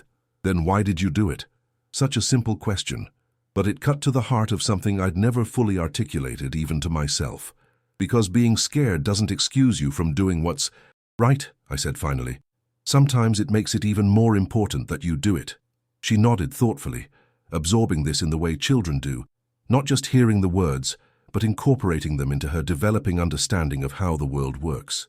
In that moment, I realized what I'd lost by keeping my past sealed away, not just from Andrew, but from these bright young minds who might have learned something valuable from my experiences, both good and bad. The wooden box that had held my medals and memories now sat proudly on the mantelpiece, its contents often spread across the coffee table as I shared stories with my grandchildren. Michael was particularly fascinated by the maps of Vietnam, tracing the unfamiliar coastline with his finger as I pointed out where I'd been stationed. "Did you kill anyone, Grandpa?" he asked one rainy afternoon, echoing the question his father had asked at a similar age, the question I had never answered. This time, I took a deep breath and told the truth. "Yes," I said simply, "when I had to protect myself and others. It's not something I'm proud of or something I want to talk about in detail. Taking a life, any life, leaves a mark on your soul, but it's part of what war is." He nodded, solemn beyond his 10 years. "I think I understand." "I hope you never fully understand," I replied gently. "I hope you never have to." Andrew's path to redemption was more complicated. The financial restructuring was the easy part. Rebuilding trust was harder. He came by several evenings a week, sometimes with the family, sometimes alone. We worked together on home repairs I'd been neglecting, fixing the porch railings, repainting the shutters, replacing the aging water heater. Physical labor gave us a framework for conversation that might otherwise have been too painful to initiate. "I keep thinking about what Anthony said in court," Andrew confessed one evening as we cleaned up from a painting project, "about me being an idiot for walking away from your house, about it being our only way out." I set down my brush, giving him my full attention. "And? I'm ashamed that I ever saw your home, Mom's home, as a financial solution rather than—" He gestured vaguely around us. "Everything that it actually is." "What is it, Andrew?" I pressed gently. "To you, what is this place?" He looked around the kitchen where he'd done homework, where Susan had taught him to make her famous apple pie, where we'd celebrated birthdays and graduations. "It's our history, the physical space where our family happened." His voice grew rough with emotion. "It's all I have left of Mum." "Not all," I corrected softly. "You have her smile, her determination, her capacity for starting over when things get hard." He blinked rapidly, turning away, to hide the moisture in his eyes. "I wish I'd known her better. Sometimes I feel like I'm forgetting her." "I can tell you stories," I offered, "not just about your mother, but about everything. No more secrets, no more silent history." And so began another form of reconstruction, the careful rebuilding of a shared narrative that had been fractured by death, silence, and misunderstanding. Over dinners and weekend visits, I filled in the blanks that had allowed Andrew to see me as nothing more than an aging burden rather than the complex whole of my experiences. I told him about meeting Susan at a friend's barbecue in 1979, how she challenged my views on everything from politics to pasta sauce, about the early years of our marriage, struggling to make ends meet while saving for a house, about the day we brought him home from the hospital, both terrified and exhilarated by the responsibility. But I also shared the parts I'd kept hidden, the nightmares that had plagued me after Vietnam, which Susan had weathered with steadfast patience, the survivor's guilt that had shadowed even my happiest moments, the friends I'd lost, both in combat and afterward to suicide and substance abuse. "Why didn't you ever tell me this?" Andrew asked during one such conversation. "I might have understood you better." "At first you were too young," I explained. "Then, after your mother died, I was focused on being strong for you. I didn't want you to see me as damaged or broken. But that compartmentalization, keeping your past separate from our lives, it made you seem, I don't know, less dimensional somehow." He struggled to find the words, like there was this whole other person you'd been that I knew nothing about. "I thought I was protecting you," I acknowledged, "but maybe I was just protecting myself from having to revisit painful memories."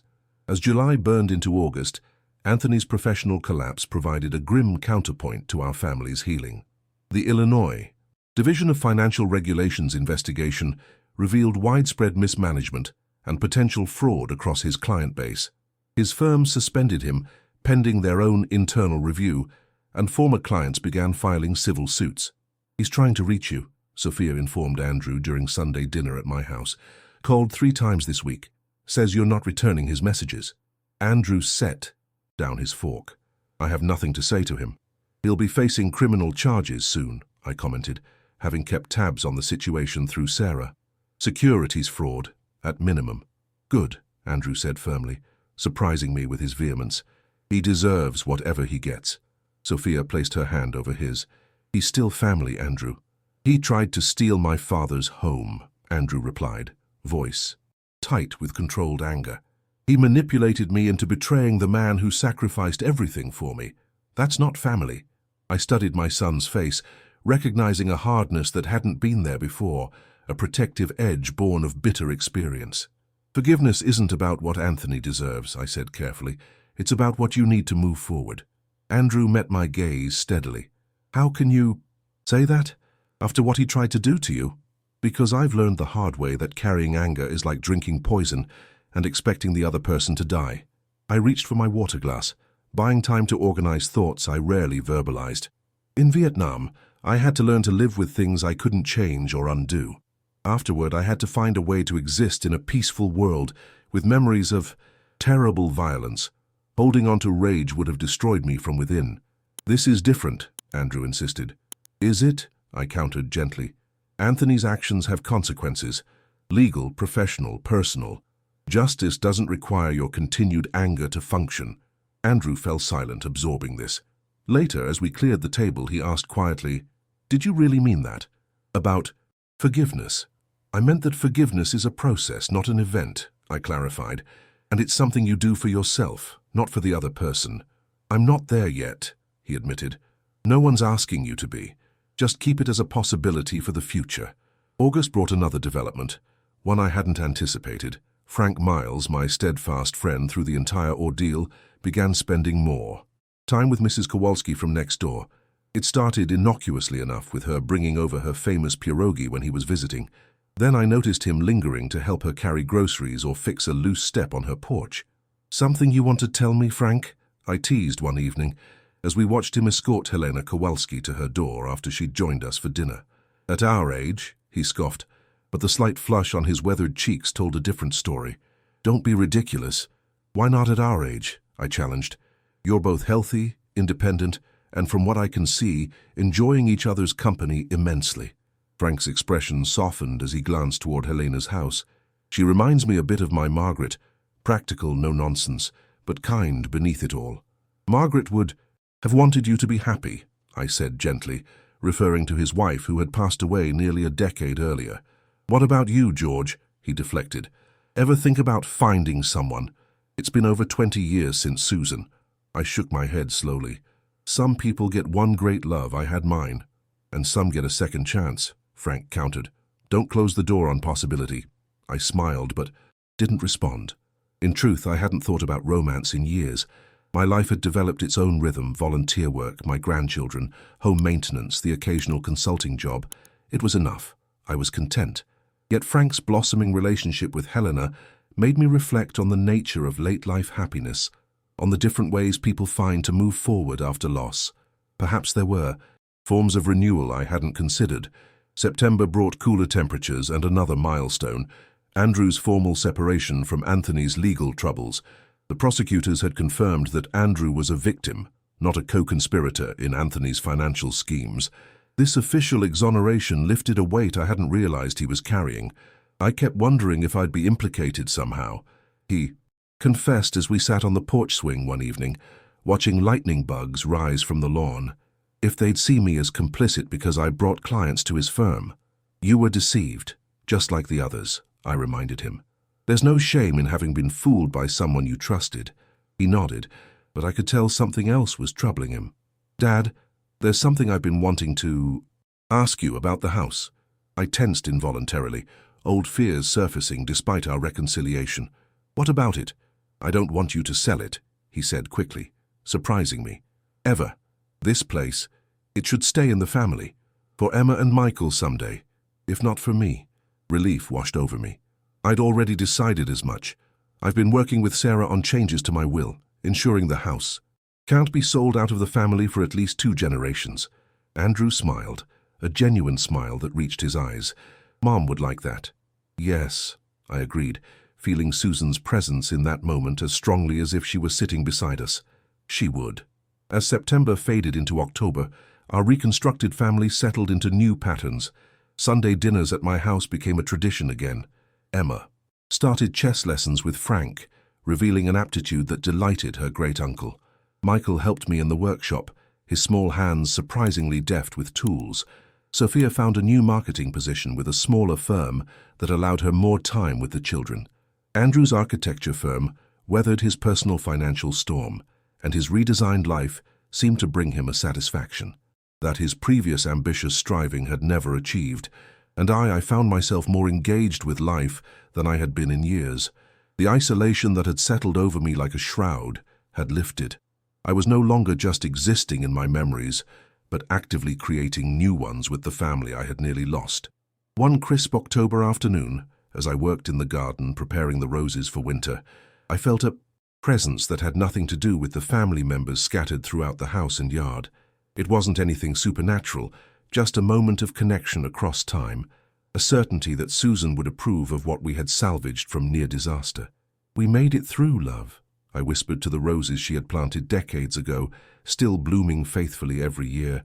Not the way I expected, but we made it. The wind rustled through the remaining leaves on the maple tree, almost like a response. I smiled, content in the knowledge that while the past could not be changed, the future remained unwritten, and ours to shape together. Winter arrived early that year, blanketing Chicago in snow before Thanksgiving.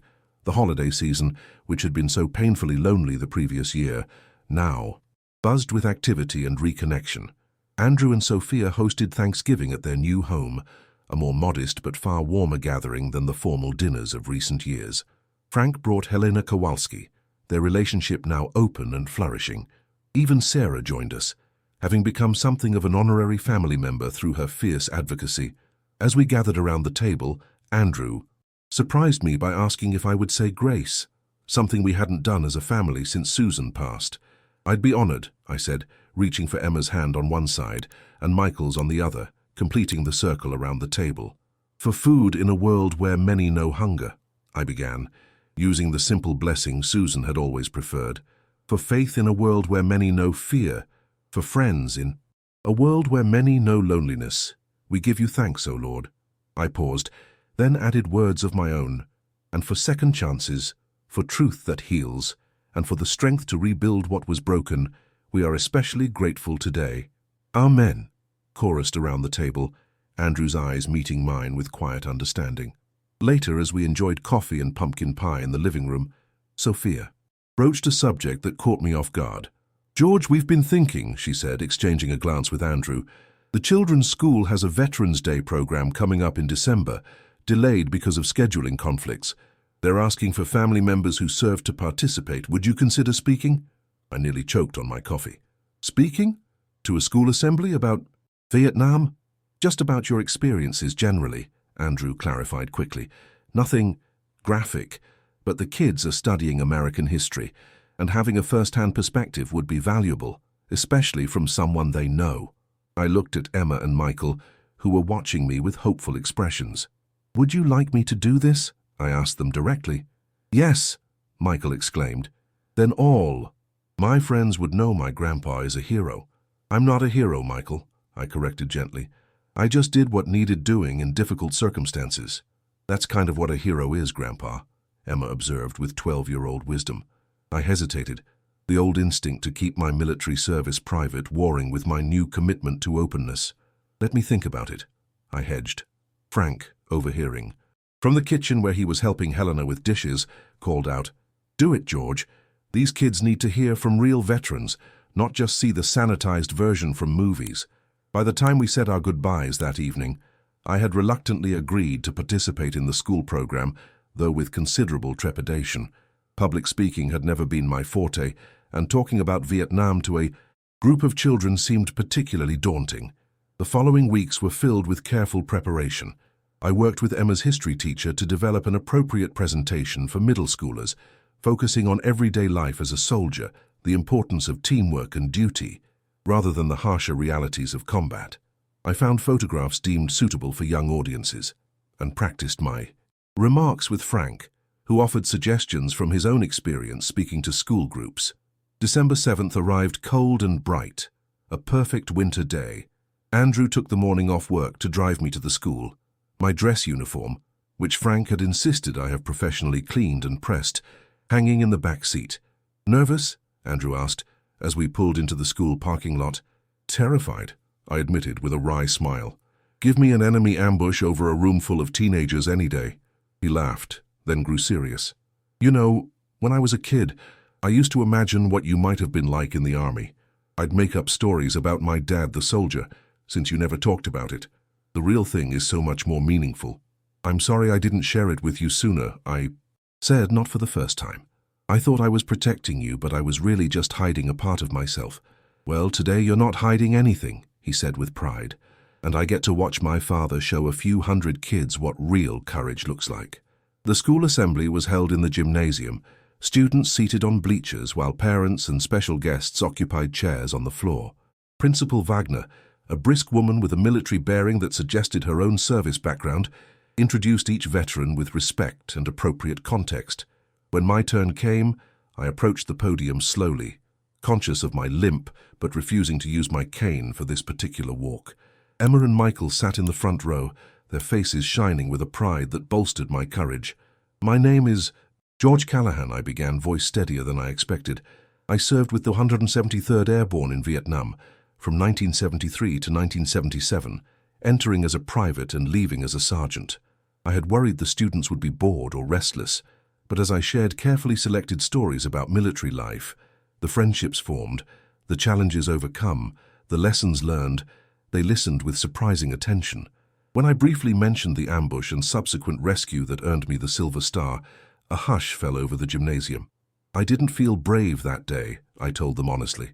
I was terrified, but sometimes doing the right thing means acting despite your fear, not in the absence of it. After the formal presentation, students were invited to ask questions. They ranged from the practical, "Did you have to eat bad food?" to the thoughtful, "Do you still talk to the men you served with?" to the inevitable, "Did you ever kill anyone?" This last question, asked by a solemn-faced boy in the back row, brought a moment of awkward silence. Principal Wagner started to intervene, but I raised my hand to stop her. "That's a fair question," I acknowledged. "War involves killing. That's the terrible reality of it. But what I want you to understand is that no good soldier celebrates taking a life. We did what was necessary in the situation we found ourselves in, and many of us have spent decades coming to terms with those actions." The boy nodded, seemingly satisfied with this answer that neither glorified nor completely evaded the harsh truth.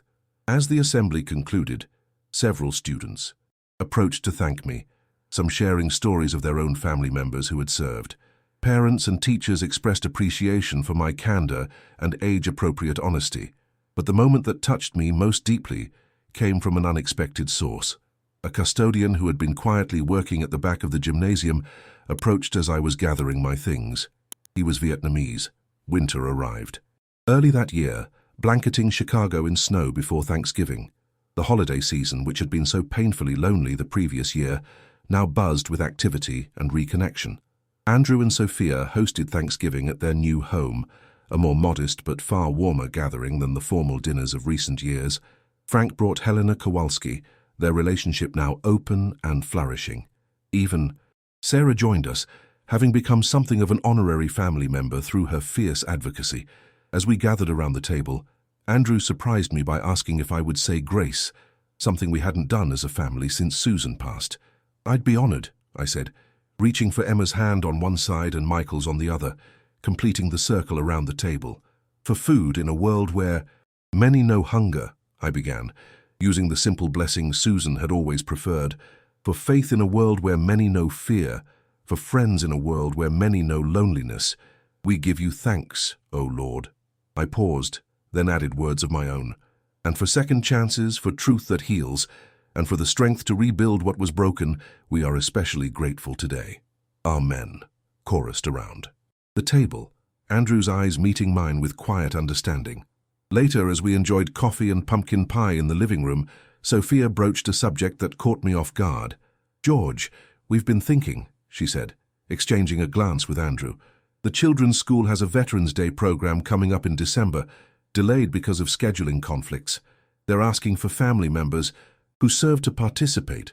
Would you consider speaking?" I nearly choked on my coffee. "Speaking? To a school assembly? About Vietnam?" "Just about your experiences generally," Andrew clarified quickly. "Nothing graphic, but the kids are studying American history, and having a first-hand perspective would be valuable, especially from someone they know." I looked at Emma and Michael, who were watching me with hopeful expressions. "Would you like me to do this?" I asked them directly. "Yes," Michael exclaimed. "Then all my friends would know my grandpa is a hero." "I'm not a hero, Michael," I corrected gently. "I just did what needed doing in difficult circumstances." "That's kind of what a hero is, Grandpa," Emma observed with 12-year-old wisdom. I hesitated, the old instinct to keep my military service private warring with my new commitment to openness. "Let me think about it," I hedged. Frank, overhearing from the kitchen where he was helping Helena with dishes, called out, "Do it, George. These kids need to hear from real veterans, not just see the sanitized version from movies." By the time we said our goodbyes that evening, I had reluctantly agreed to participate in the school program, though with considerable trepidation. Public speaking had never been my forte, and talking about Vietnam to a group of children seemed particularly daunting. The following weeks were filled with careful preparation.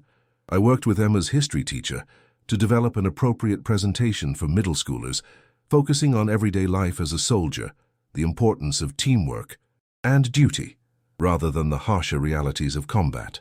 I found photographs deemed suitable for young audiences and practiced my remarks with Frank, who offered suggestions from his own experience speaking to school groups.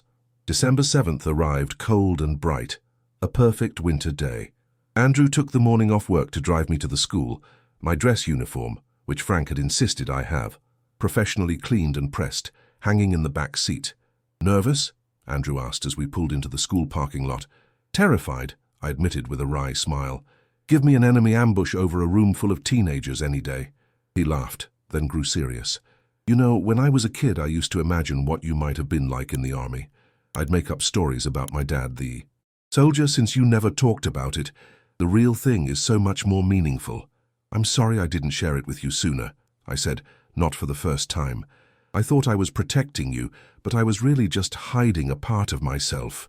"Well, today you're not hiding anything," he said with pride, "and I get to watch my father show a few hundred kids what real courage looks like."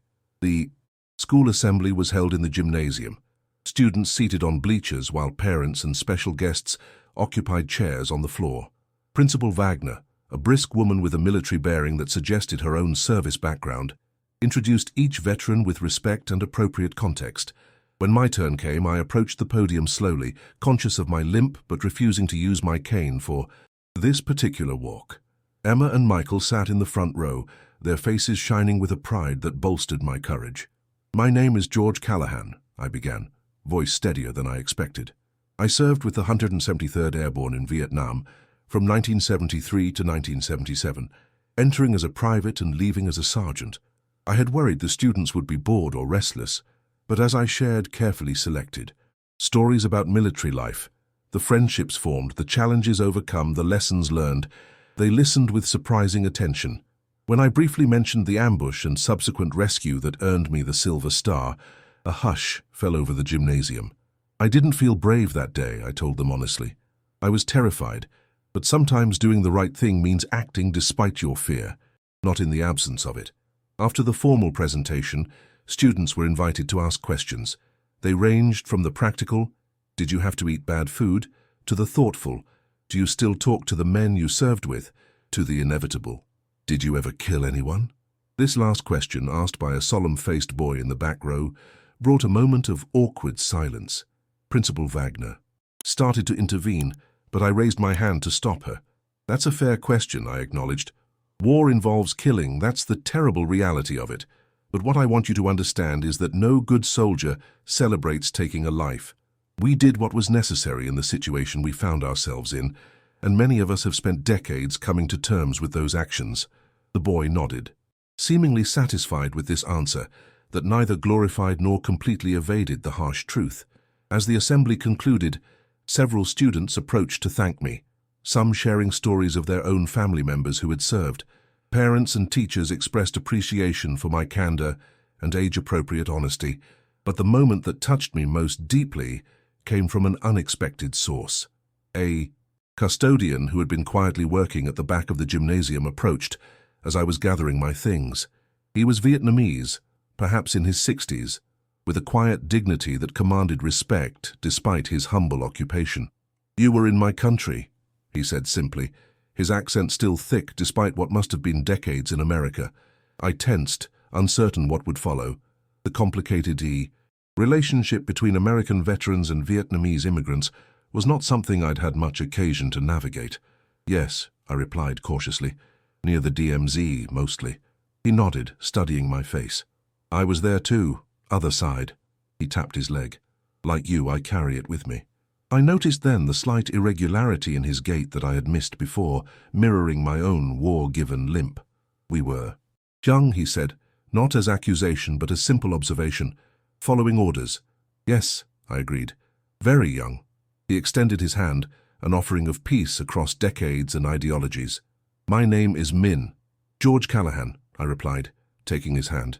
"I know," he said with the ghost of a smile. "My granddaughter is in Miss Rivera's class. She told me an old soldier was coming." We stood there for a moment, former enemies now linked by shared experience, by survival, by the simple fact of having grown old enough to see beyond the divisions that had once seemed so absolute.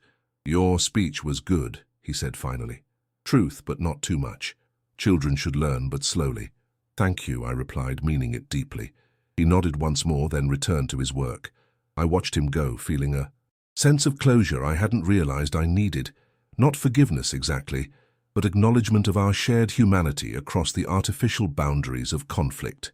Andrew, who had witnessed this exchange from a respectful distance, joined me as we prepared to leave. "What was that about?" he asked quietly. "History," I replied, "coming full circle." The rest of December passed in a blur of holiday, preparations and family gatherings. Anthony's legal troubles reached their inevitable conclusion. A plea deal that included significant financial penalties and a 5-year ban from the securities industry, but avoided prison time in exchange for cooperation with authorities investigating larger fraud schemes. Despite his earlier vehemence, Andrew reluctantly agreed to a brief meeting with Anthony, at my suggestion. Not for forgiveness or reconciliation, but for closure. They met at a neutral coffee shop downtown, a conversation that lasted less than 30 minutes, but which Andrew described afterward as necessary. He tried to justify everything, Andrew told me that evening as we sat in my study. Claimed he was just trying to help us both, that the market turned against him, that he never intended harm. "And you?" I asked. "What did you say?" "That I didn't hate him, but I would never trust him again. That some bridges can't be rebuilt once they're burned." I nodded, proud of my son's hard-won wisdom. "Sometimes that's the best we can do. Not carry bitterness, but not invite further harm either." I told him I wouldn't oppose his plea deal, Andrew added. That seemed to matter to him. "It would," I acknowledged. "Anthony's always cared about appearances." "Unlike you," Andrew observed, "you've never seemed concerned with how others see you." I considered this assessment. Not appearances, perhaps, But legacy, what I leave behind, what I pass on to you and your children, that matters greatly to me. This conversation planted a seed that would grow into an unexpected project.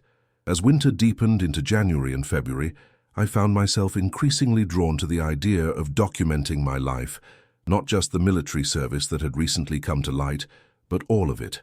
The childhood in Chicago during the 50s, working in my father's hardware store, meeting Susan, raising Andrew alone, the quiet decades of work and sacrifice. With Emma's enthusiastic assistance and surprising technical skill, we began recording video interviews. She asked thoughtful questions, drawing out stories I hadn't thought about in years.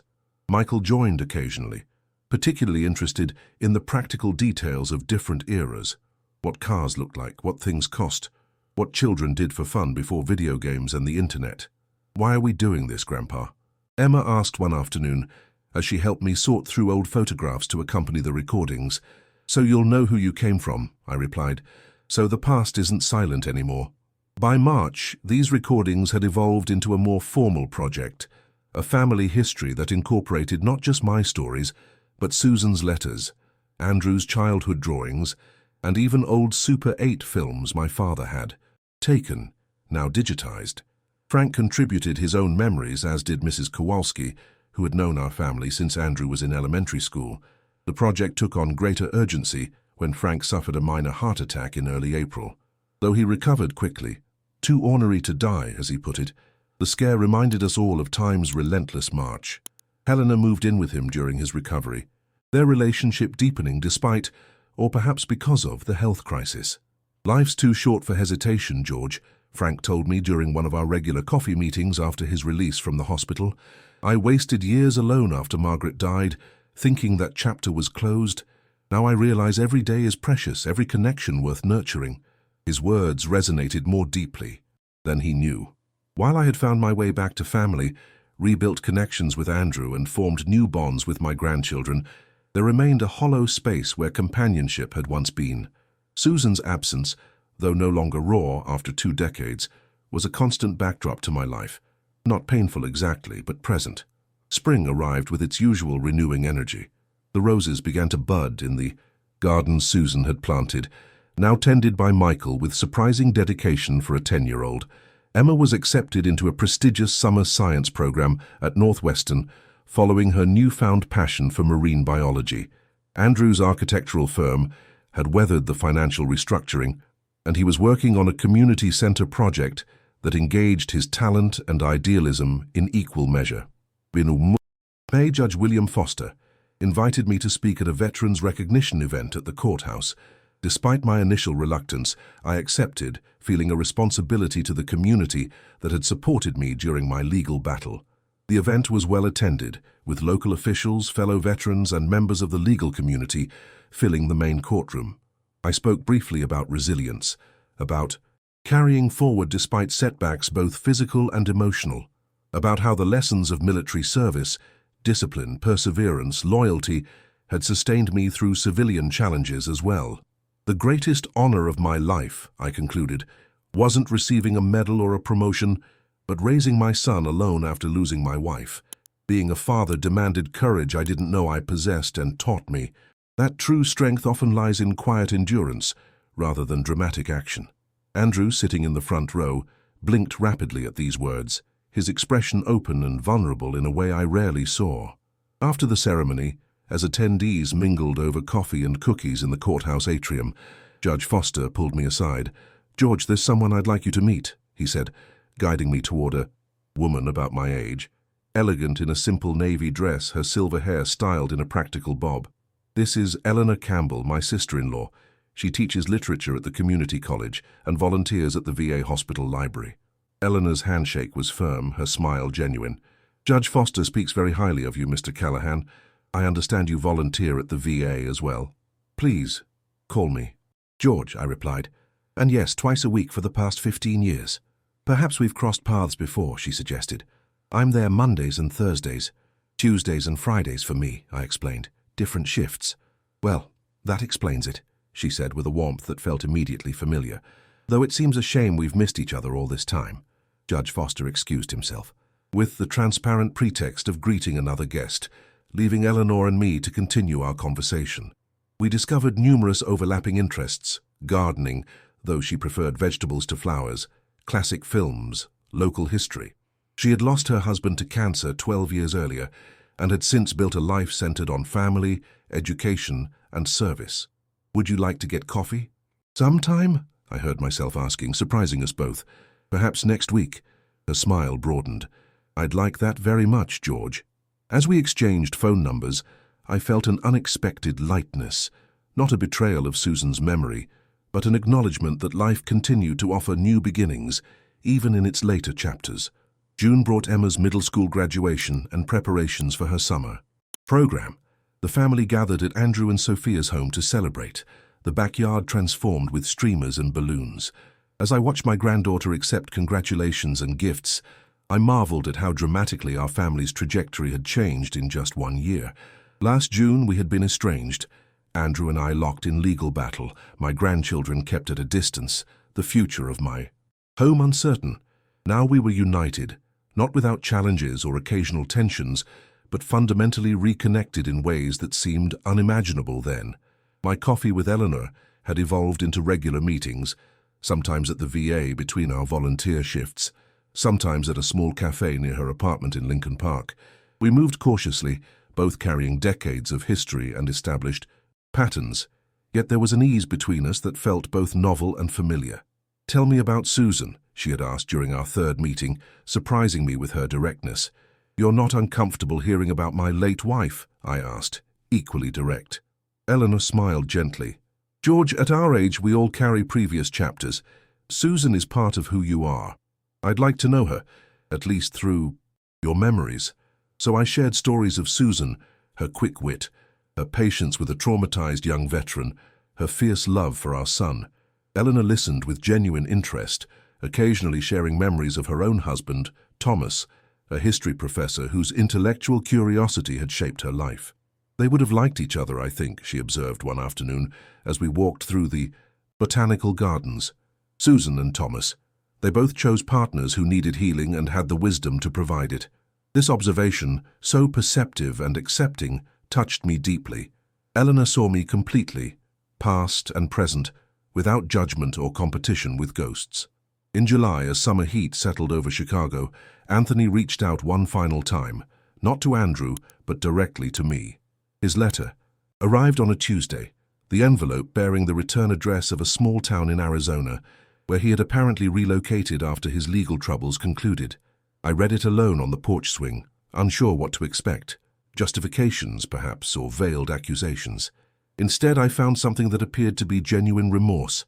"I've had time to reflect on my actions," he wrote, "and can now see clearly the damage I caused to our family. While I cannot undo what has been done, I want you to know that I recognize the harm I inflicted and take full responsibility for it. My ambition and greed led me to betray the very values Uncle Robert tried to instill in me, the same values you exemplify. I don't ask for forgiveness, only acknowledgement that I understand the gravity of my actions." The letter continued, explaining that he had found work as a bookkeeper at a small construction company, was attending counseling, and had reconnected with his ex-wife on more honest terms. He closed by asking me to share this information with Andrew if and when you feel it appropriate. I sat with the letter for several days before deciding to show it to Andrew during our next dinner. His reaction was measured, neither dismissive nor immediately accepting. "Do you think he means it?" he asked after reading it twice. "I think people can change," I replied carefully. Whether Anthony has truly changed or simply recognized the advantages of appearing to have changed, that's harder to say. Andrew nodded thoughtfully. "I'm not ready to respond, but I'm glad you showed me this. Take all the time you need," I advised. "There's no obligation either way."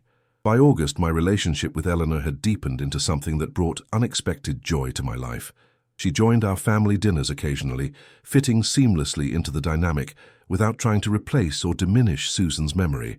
The grandchildren adored her, particularly Emma, who was captivated by Eleanor's extensive knowledge of literature and history.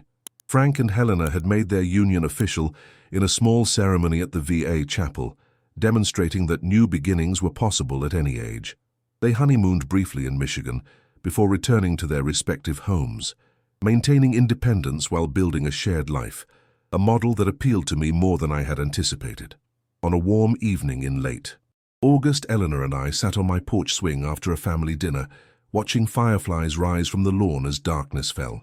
The house behind us hummed with activity, Andrew and Sophia cleaning up in the kitchen, the children playing a board game in the living room, Frank and Helena chatting with Sarah, who had joined us for dessert. "You've built something remarkable here, George," Eleanor observed, her hand resting comfortably near mine on the swing. "Not just the house, but the family, the connections." "We rebuilt it," I corrected gently, "after nearly losing it all." She nodded, understanding the distinction. "That's even more impressive. Breaking and mending often create something stronger than what existed before." "Like kintsugi," I said, referring to the Japanese art of repairing. Broken pottery with gold, which she had mentioned during one of our conversations about art.